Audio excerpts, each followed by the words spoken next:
L'ambiance n'a pas évolué devant l'agence LCL Guyane située dans la capitale.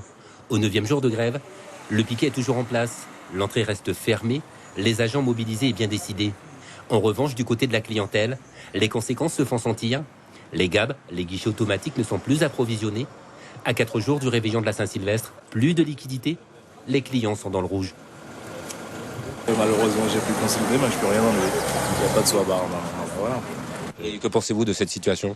Je pense que c'est handicapant, parce que bon, après, ils n'ont pas à prendre... bon, j'ai pas vu dans les autres guichets, mais bon, je suppose que si c'est qui n'est pas approvisionné, je suppose que les autres, c'est pareil. Mais bon, après, vous n'avez pas à prendre ils n'ont pas à prendre la population en otage. Cette pénurie d'espèces dans les GAB de LCL pénalise également les entreprises, en particulier les TPE, les très petites entreprises qui fonctionnent quasiment sans trésorerie.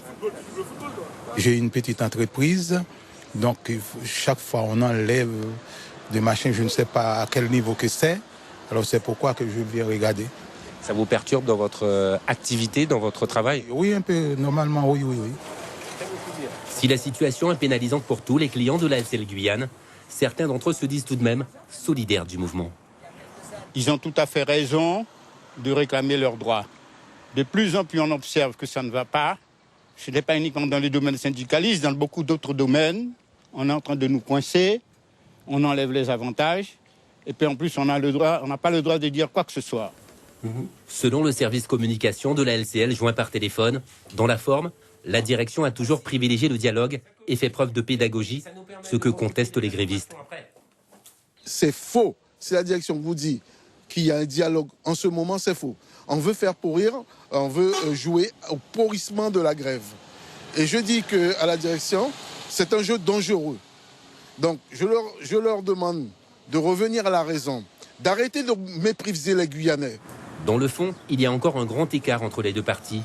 Sur la question de la prime annuelle d'assiduité, l'un des points importants du cahier de revendications qui en compte une quinzaine, la direction annonce qu'elle ne sera pas supprimée mais intégrée au salaire du personnel.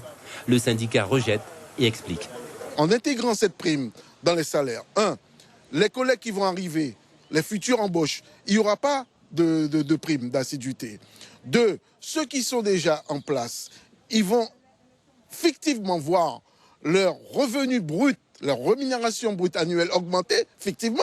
Et quand ça va augmenter, nous n'allons pas bénéficier pendant 4 ans, voire 5 ans pour certains, de l'augmentation qui est environ tous les 2 ans de ces minima liés à la convention collective. Donc, si les Corses ont refusé d'intégrer une petite partie de leur prime de 5 336 € par an, c'est que les Corses ne sont pas plus bêtes que nous, mais nous ne sommes pas plus bêtes que les Corses.